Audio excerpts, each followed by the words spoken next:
Olá, boa noite, alunos. Seguindo as recomendações, então, da UBM, a gente está começando aqui a nossa aula online de anatomofisiologia. É o nosso segundo encontro e eu vou passar para vocês a matéria de hoje, tá bom? Então, como a gente já estava falando no último encontro, a gente vinha falando dos ossos, da face do crânio, né? Na verdade, nós entramos também falando, introduzindo um pouco a respeito dos movimentos e dos termos técnicos utilizados. Então, tudo isso a gente já viu, vou mandar para vocês daqui a pouco no material. Junto com isso, a gente ainda viu todos esses ossos e introduzimos toda a parte de crânio e face. Além disso, eu preciso falar com vocês a respeito dos tipos de ossos que nós temos. E essa é uma introdução para que nós possamos continuar falando a respeito dos outros ossos. Então, primeiro nós temos os ossos longos. É um dos tipos de ossos que nós temos. Os ossos longos, né, o comprimento é maior que a largura e a espessura. As extremidades são chamadas de epífise e o corpo do osso é chamado de diáfise. E aí a gente tem alguns exemplos de ossos aqui que vocês vão ver mais à frente, mas como exemplo nós temos o fêmur, a tíbia, rádio, a una, o húmero. Aqui vocês podem observar a diáfise do osso longo e a epífise, tá bom? Dentro da diáfise, na região de diáfise, nós temos uma região óssea muito importante que é a medula, tá? Onde encontram-se células importantes do nosso corpo e ele é um tecido ósseo compacto, tá? A diáfise. Logo a seguir, nós temos os ossos curtos. Os ossos curtos têm equivalência em todas as suas dimensões, tá? Então, eles têm todas as dimensões quase do mesmo tamanho. Então, por exemplo, a gente tem os ossos do carpo e os ossos do tarso, que na aula de hoje a gente vai ver esses ossos mais pra frente nos slides posteriores. E aí nós temos os ossos sesamoides, né? Todo osso que se desenvolve no interior de algum tendão, tá? Exemplo do osso sesamoide, a gente tem a patela, que é aquele osso localizado no joelho, tá? Os ossos laminares, que faz cair em desuso o termo plano, tá? Tem o comprimento e a largura maior que a espessura. Exemplo que nós temos os ossos escapulares, a escápula que eu vou mostrar para vocês nessa aula de hoje também, e os ilíacos que será numa próxima aula, tá bom? Mas todos esses são ossos laminares. Aqui a gente tem o exemplo de um osso laminar que é a escápula e aqui, como eu disse anteriormente, a gente tem o osso sesamoide que é a patela. Isso daqui é uma articulação do joelho. E o osso da patela, pode perceber que ele está entre o tendão.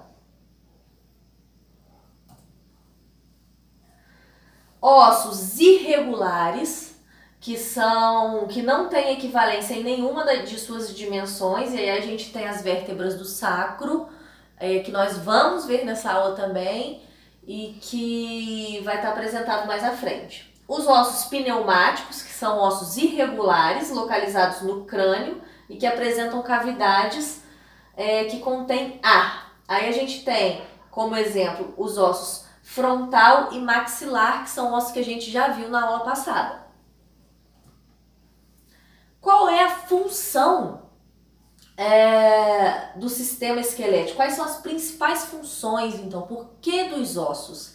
Então, eles têm funções de sustentação e locomoção, proteção dos órgãos vitais, né? Ele tem uma função muito importante, que é uma função chamada de hematopoética, que é uma função de produção de células sanguíneas importantes ao nosso organismo.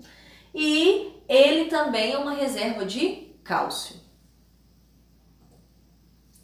O tecido ósseo é altamente rígido e resistente e suas funções estão relacionadas à sustentação e proteção de órgãos vitais do organismo. Proporciona apoio aos músculos esqueléticos, traduzindo suas contrações em movimentos, além de ser um depósito de cálcio, fosfato e alguns íons, liberando-os no organismo de forma controlada. Essa parte não nos diz respeito muito a fundo, mas é interessante que nós saibamos dela. E aí eu trouxe para vocês esse pequeno texto. As células interessadas ao nosso sistema esquelético são os osteócitos, os osteoblastos e os osteoclastos, né? Matriz extracelular ou matriz óssea. Aí é que a gente tem um esqueminha do nosso osso, tá? Aqui do nosso tecido ósseo. Aqui está explicando um pouco dos osteoblastos, dos osteócitos e dos osteoclastos, tá? É interessante que vocês depois leiam bem isso daí, tá? E se tiverem alguma dúvida, depois vocês me perguntem, tá? Mas mais a título de conhecimento. O que nos interessa é que o esqueleto axial é formado pela caixa craniana, como a gente introduziu na aula passada, e falamos muito a respeito de todos os ossos da caixa craniana e da face, né? Coluna vertebral e caixa torácica.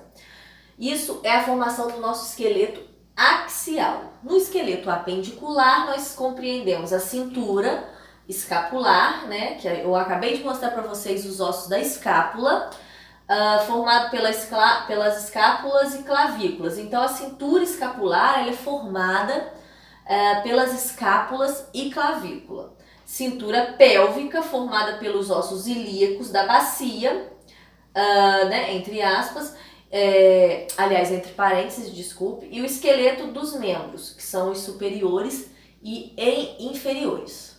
O que acontece aqui é que a gente fez uma divisão que já foi falada em sala de aula a respeito do esqueleto axial e do esqueleto apendicular, necessário para o nosso entendimento e a divisão de partes ósseas de acordo com o que nós vamos estudando, tá bom? Aqui eu tenho para vocês um sistema, tá? O sistema e divide para vocês esqueleto axial e esqueleto apendicular. Então, nessa imagem nós conseguimos ver exatamente o que é o axial e o apendicular. Além disso, a gente está nessa imagem nomeando todas as estruturas, que mais para frente nós vamos ver uma a uma. Esse é um esquema básico para a gente entender o número de ossos que nós temos e os pares deles. Então, o número de ossos do corpo humano é clássico admitir o número de 206 ossos, tá? Basicamente, onde nós temos 22 ossos na cabeça, 8 do crânio e 14 face, né? Pescoço nós temos 8 ossos. Os ossículos do ouvido médio nós temos 3, que eu já havia falado, né? O estribo, o martelo e a bigorna. O tórax nós temos 37, nós temos 24 crucivértebras e 1 externo. No abdômen nós temos 7, são 5 vértebras lombares, 1 sacro e 1 cóccix.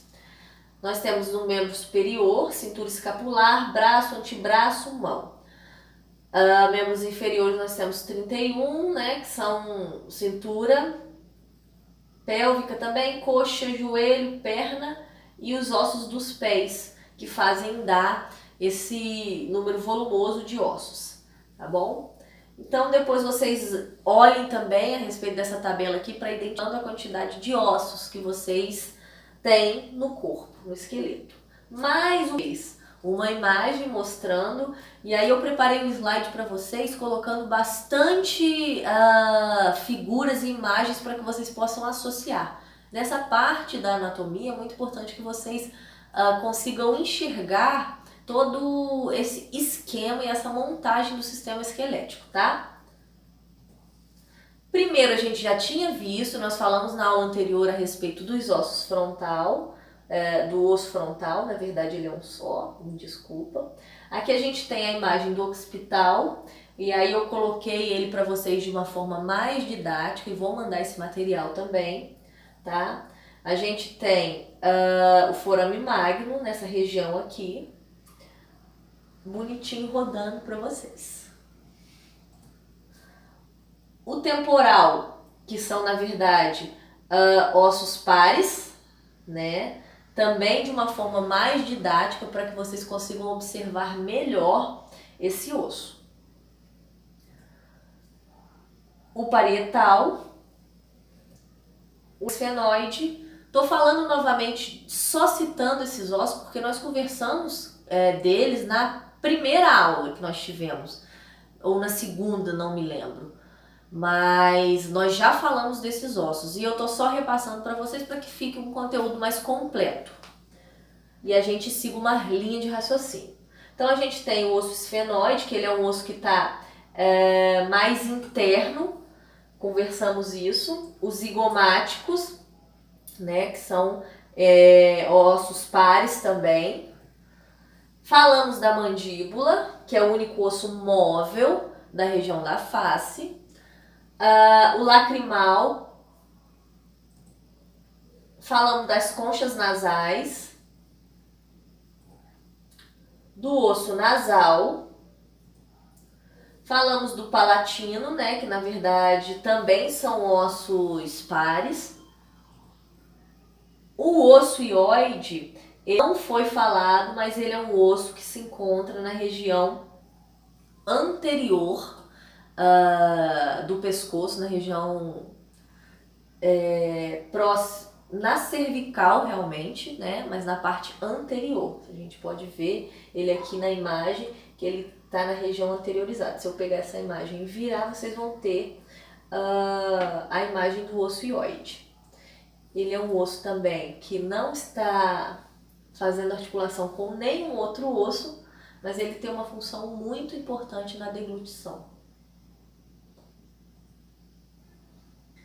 Nós falamos do atlas, que é a primeira vértebra da cervical e é nela que é apoiada o osso occipital. Falamos do osso vômer, que também é um osso que está mais internalizado. Passamos pelas suturas, aonde nós falamos da sutura occipitomastoidea, que é aquela sutura que está fazendo as junções desses ossos. A sutura escamosa, a esfenoescamosa, a zigomática, e aí eu falei e mandei para vocês então essa estrutura também do crânio, que a sagital fica entre os ossos parietais, a coronal fica anteriormente à sutura sagital, a lambidoide fica posteriormente à sutura sagital e a escamosa fica nos ossos temporais, né? Os ossos que compõem a face são, e aí tem o resuminho, mandíbula, vômer e hioide, né?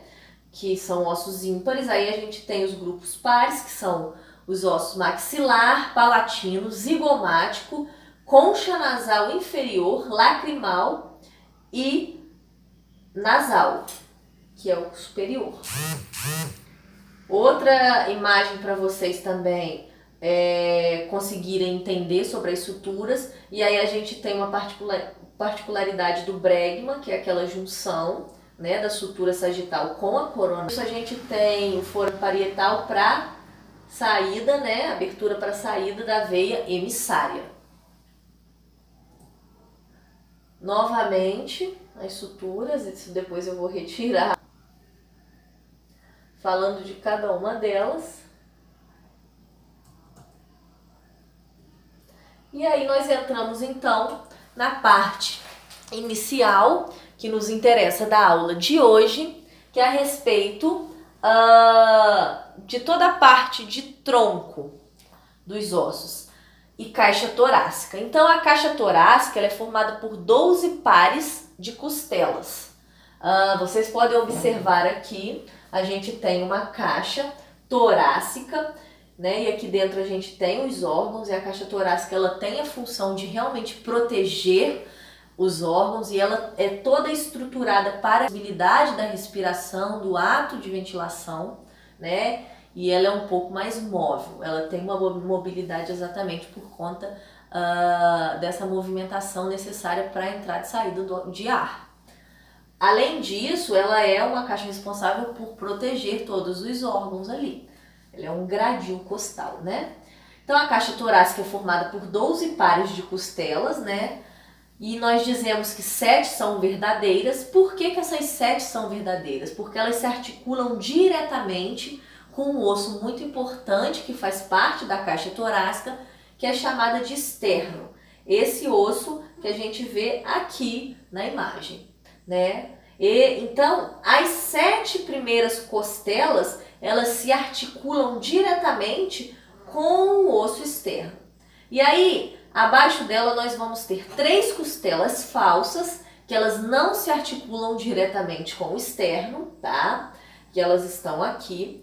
E mais 2 costelas ditas de costelas flutuantes, que elas não se articulam de nenhuma forma com o osso externo. E pelo osso externo, né, composto por manúbrio, corpo, apêndice e chifoide, que fica bem no meio da região torácica. Aqui a gente cita primeiramente, nesse primeiro slide, a respeito de caixa torácica, um pouco do externo. Mais para frente nós vamos vê-lo só ele e as suas particularidades. Então, a coluna vertebral, ela também se articula com essas costelas, tá? E mais para frente nós vamos ver os tipos as classificações da coluna vertebral, né? Que elas se dividem em vértebras cervicais, vértebras dorsais, lombares, a gente tem uma parte de sacro e uma parte de cóccix. Tá tudo aqui na imagem. Omoplata é o nome que se dá à escápula, que não é mais usual, a gente não fala mais omoplata, né? Não se diz, a gente utiliza o termo de escápulas, e nós veremos as escápulas também mais para frente.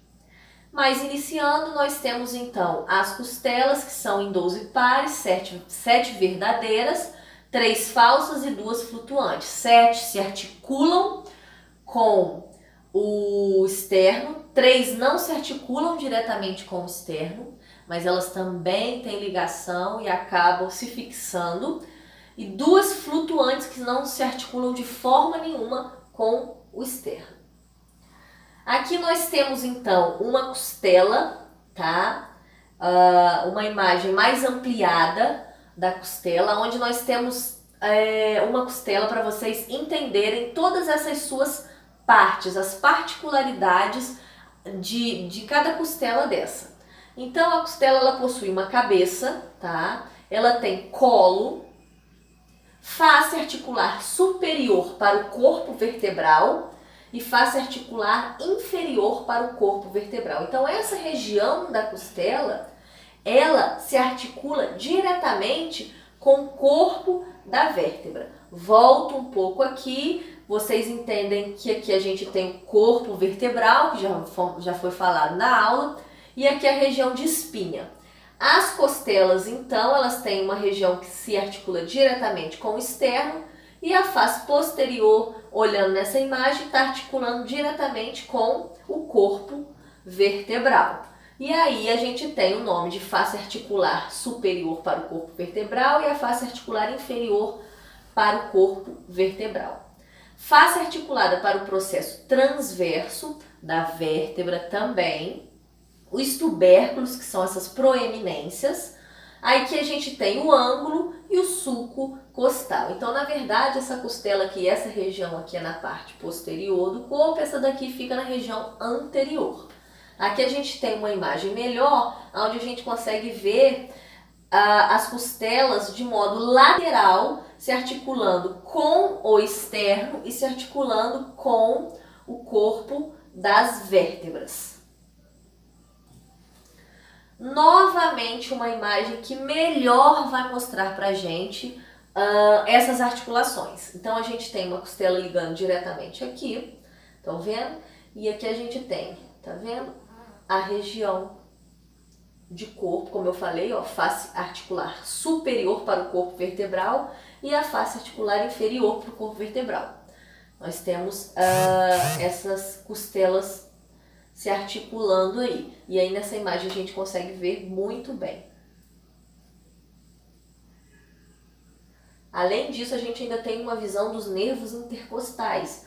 Vocês concordam comigo que aqui a gente tem a coluna vertebral e por ela saem os nervos que vão inervar todo o corpo. E aí nessa figura a gente consegue identificar muito bem o nervo intercostal saindo daqui e fazendo toda essa inervação da costela e chegando ao osso externo. E aí, finalmente, nós chegamos no externo. Aqui está até escrito tronco, porque eu acabei não mudando aqui, mas na verdade é o osso externo, está lá escrito. Aqui a gente tem uma imagem um pouco mais simples dessa divisão. O externo ele se divide em manúbrio, tá? Que é essa região superiorizada aqui. Tem a região do corpo e a região do processo xifoide. Se nós virarmos o externo numa imagem lateral, nós conseguimos observar as incisuras que as costelas fazem articulação com o externo. Então a gente tem incisura costal 1, incisura costal 2, 3, 4, 5, 6 e 7. Por conta disso a gente consegue realmente compreender por que são 7 costelas que se articulam e as outras 3 não. Tudo bem? Nós temos as incisuras certinhas para cada uma dessas costelas. Além disso, a gente ainda tem uma incisura clavicular. Nós vamos falar mais à frente da clavícula, tá? Mas ela também se articula com o osso externo. O manúbrio external, como a gente diz, tá? O corpo do externo, a sínfise, que é dita xifoexternal, que é essa daqui, que faz a divisão para o processo xifoide, tá? Passando, então, nós temos a coluna vertebral. A coluna vertebral é formada por 33 vértebras. E aí o que acontece? Através dos orifícios presentes em cada vértebra, passa a medula espinhal, que é um delicado cordão formado por neurônios que fazem a comunicação entre o encéfalo e o restante do corpo, tá? A coluna vertebral, como já dito anteriormente, é dividida em região cervical, e aí nós temos 7 vértebras que compõem a cervical. A região torácica, onde se encontram 12 vértebras, e aí nós chamamos de T, né? E aí a gente tem as T1, 2, T3, T4, são as torácicas, até a T12. E a região lombar, que são formadas por 5 vértebras. Depois nós temos o sacro, que é uma vértebra. Deixa eu voltar aqui, ver se eu consigo encontrar uma imagem. Ih, vou voltar muito, não. Encontrar uma imagem melhor para mostrar para vocês. O sacro, que é essa região, que é uma vértebra que ela é fundida, e a região coxígea, do cóccix, tá? Na imagem anterior a gente não consegue ter a visualização do sacro nem do cóccix, mas eles também fazem parte dessa classificação na hora de falar da coluna vertebral, tá bom? Passando então, nós temos os tipos de vértebras para cada região da coluna. Primeiro tipo de vértebra que nós vamos ver são as vértebras cervicais. Mas de antemão a gente já consegue observar algumas diferenças dessas vértebras. Por exemplo, a vértebra cervical da vértebra lombar. São vértebras diferentes. Reparem que a região do corpo vertebral das vértebras lombares é muito maior do que o corpo das vértebras cervicais. Além disso, existem processos diferentes em cada uma dessas vértebras, tá? A torácica possui um processo espinhoso diferente das demais, e isso é que faz identificação e classificação das áreas de cada uma dessas vértebras. Falando novamente que a coluna vertebral apresenta 5 divisões e 4 curvaturas. E aí é muito interessante nós entendermos isso. A coluna, ela possui a região cervical, e essa curvatura da região cervical é dita lordose. Todos nós temos lordose. A coluna torácica, nesse formato de curvatura, é dita cifose. Todos nós também temos cifose.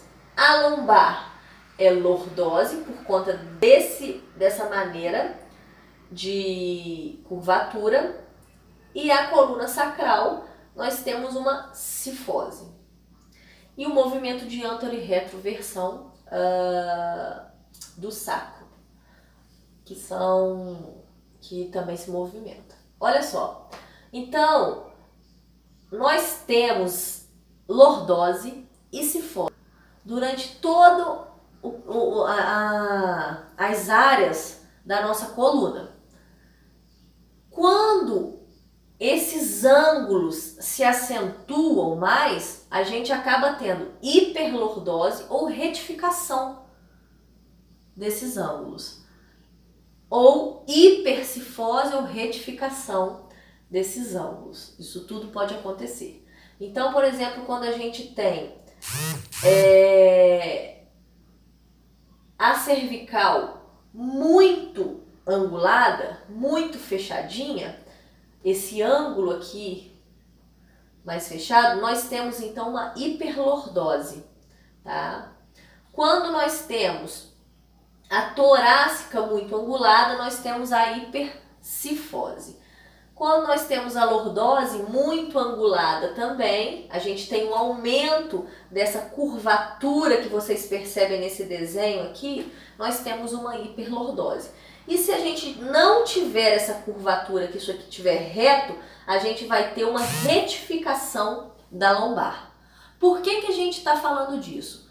Nós, como esteticistas, nós vamos ter que precisar entender um pouco dessas curvaturas existentes na coluna, porque nós vamos trabalhar com alguns tipos de massagem relaxante, relaxamento dessas áreas de maior tensão.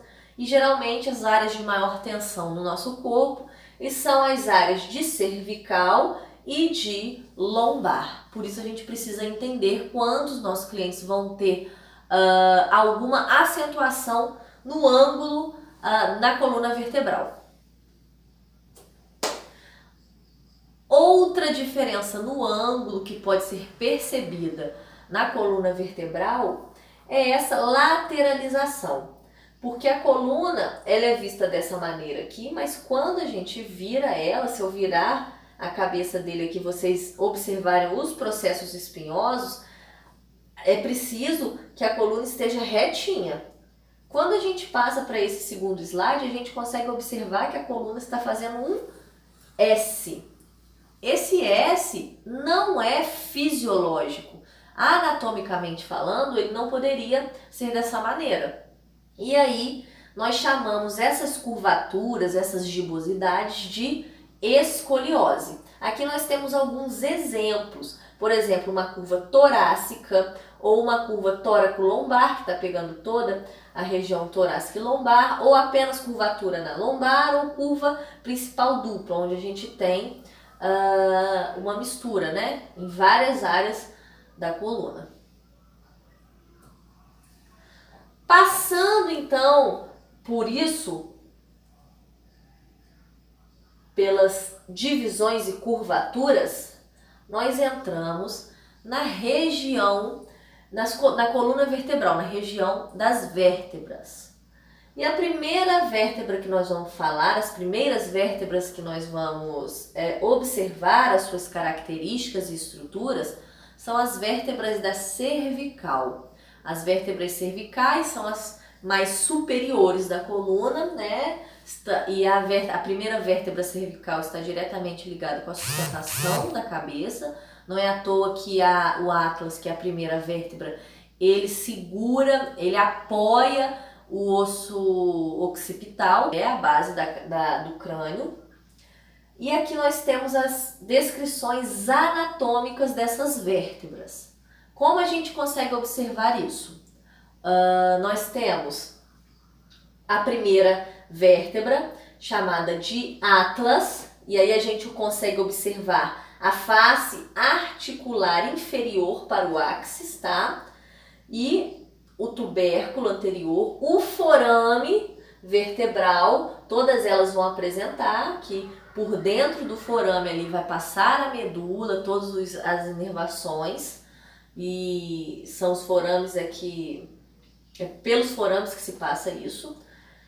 Nós temos os processos espinhosos e os corpos vertebrais. O que acontece aqui é que nós temos o atlas, que eu já falei isso para vocês, que ela tem uma característica diferente, porque ela vai ser uma vértebra que vai se articular diretamente com o osso occipital, fazendo a base da cabeça. Mas o áxis, que é essa segunda vértebra que a gente chama de C2, então essa vértebra é a C1 e essa vértebra é a C2. A C1 tem uma característica importante e ela tem a função de se articular com a C2 e segurar o occipital, se articular com o osso occipital. A vértebra C2, ela se encaixa, ela possui um dente que se encaixa perfeitamente, se articula perfeitamente com a vértebra C1 ou atlas.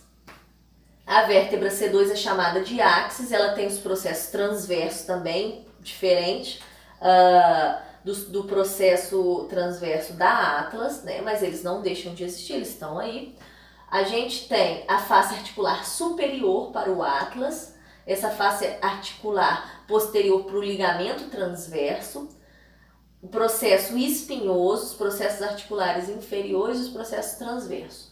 São características das vértebras que nós já conversamos isso em aula e a gente sabe que isso não vai ser cobrado em aula, mas é interessante que vocês observem as estruturas dessas vértebras e entendam bem isso, tá bom? Mas assim, o que vai ser cobrado em prova e nas aulas é que vocês entendam que existe uma vértebra, e ela é chamada atlas, é a C1, e ela são características mais superficiais, a gente não vai mais a fundo nos processos transversos, todos espinhosos, não é necessário para o nosso curso, que é um curso de estética e cosmética. Mas é muito importante que nós entendamos o que são essas vértebras. A terceira vértebra aqui é uma vértebra característica, é mais parecida com as demais vértebras da cervical, e aí elas vão aparecer com o corpo vertebral. O forame do processo transverso, ele vai ser diferente das outras. Vocês podem observar, a gente tem faces articular que vão sendo articuladas umas com as outras. O forame vertebral também apresenta lâminas e o processo espinhoso como as outras. Percebam que o processo espinhoso das demais vértebras é diferente da vértebra axis, por exemplo. Tá bom? Passamos então para as vértebras torácicas. As vértebras torácicas, essa é uma imagem vista de lado, né? Onde a gente pode observar um processo espinhoso bem característico nessas vértebras torácicas, tá? Veja que o processo espinhoso dessa vértebra, ele é bem mais proeminente. Nós temos o corpo da vértebra, o forame, né, intervertebral, nós temos aqui as facetas todas, e aqui na torácica nós temos uma característica que elas têm as facetas superiores da costela, aonde as costelas, as 7 costelas, elas se articulam diretamente com as vértebras torácicas. Diferente então das cervicais, as vértebras torácicas possuem uma faceta, uma face superior para essas costelas. temos incisura, as outras faces da costela transversa, lâmina e o processo espinhoso. Uma característica das vértebras mais inferiores da torácica, já quase próximas da lombar, por exemplo, a T12, né, a torácica 12, ela já tem um processo espinhoso um pouco mais diferenciado, porque elas já começam a se modificar para então entrar as vértebras lombares, que nós vamos ver agora. E aí a gente mostra para vocês as vértebras lombares, que são já diferentes das vértebras torácicas. As vértebras lombares possuem também corpo vertebral, o forame vertebral, os processos transverso, processo mamilar existente e o processo espinhoso. Então essa região de espinha da coluna lombar é diferente. Vou voltar a imagem mais uma vez para a gente analisar uma vértebra. O processo espinhoso da vértebra torácica, o processo espinhoso da vértebra cervical e o processo espinhoso da vértebra lombar. São características dessas vértebras. Percebam que o corpo da vértebra lombar ele é bem maior do que o corpo da vértebra cervical, por exemplo. Passando das vértebras, nós temos região de membros.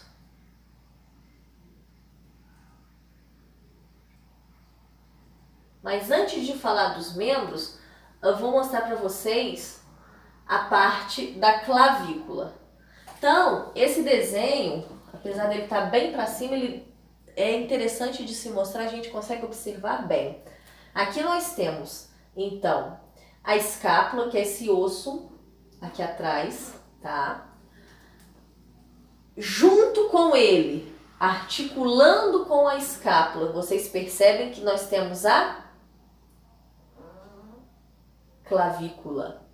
A clavícula, então, ela se articula com essa ponta do acrômio clavicular, que é uma ponta de osso aqui, presente na escápula. Então, o acrômio, que é essa região aqui, o acrômio ele se articula com a escápula. Tanto é que nós temos uma articulação aqui, que é acrômio clavicular. Além disso, a gente ainda tem a escápula, a clavícula se articulando com o externo. Voltando depois, quando vocês estiverem estudando, quando vocês forem observar o osso do externo, o manúbrio external, vocês vão observar que a clavícula ela está se articulando diretamente com a ponta do manúbrio. Aí a gente consegue perceber aqui as costelas, as fontes, e aí a gente tem uma imagem ampliada dessa clavícula, aonde nós temos características da clavícula. Então nós temos o corpo da clavícula, essa face articular acromial, o tubérculo, linhas do trapezoide e a extremidade acromial. Então essa região aqui que a gente vê, ela é uma região que está sendo articulada diretamente com o acrômio. É como se eu tivesse pegado essa clavícula e virado para vocês observarem. Aqui a gente tem extremidade external, a face articular external. Então é essa região aqui que vai se articular com essa ponta do manúbrio do externo.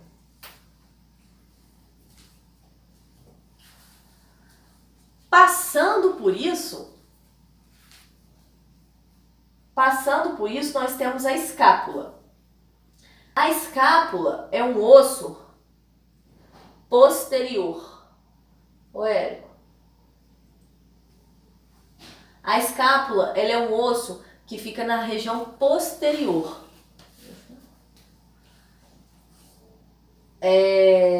Desculpa, gente. Perdi um pouco a linha de raciocínio aqui. Tô voltando. Deu certo aí, Érico? Deu? Então tá bom. Voltando aqui, a linha de raciocínio. Desculpa.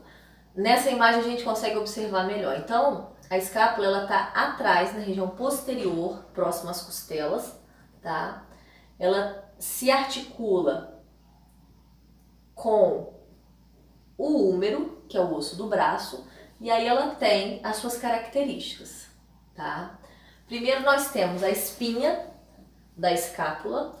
Essa região é a região acromial, o acrômio. A gente consegue observar ele bem aqui nessa região.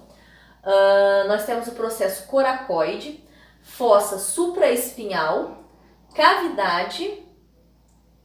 Nós temos a borda lateral, o ângulo inferior, a fossa infraespinhal e a borda medial. Então nós temos a borda lateral e a borda, nós entendemos que essa região ela está mais lateralizada e essa região desse osso ela está mais medializada, tá para dentro. Essa região está próxima à coluna vertebral e essa região está mais distante da coluna vertebral. Então esse osso ele é assim. A gente consegue observar numa imagem um pouco mais ampliada aqui a articulação acrômica clavicular, tá? Que é essa ponta do acrômio se articulando com a clavícula. E aqui, cabeça de húmero, que eu vou mostrar para vocês daqui a pouco, tá? Então a gente tem essa movimentação.